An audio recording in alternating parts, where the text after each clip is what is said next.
আওয়ামী লীগ ছাড়ার ঘোষণা দিয়ে নৌকার ভাস্কর্য ভেঙে ফেললেন গোপালগঞ্জের কোটালীপাড়া উপজেলার পিঞ্জুরি ইউনিয়নের সভাপতি ও সাবেক চেয়ারম্যান আবু সাইদ শিকদার।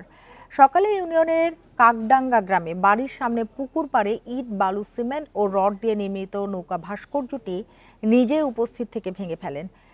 বান্ডেল থাকলে প্রতি সেনমানিতে টাকা বাঁচবে।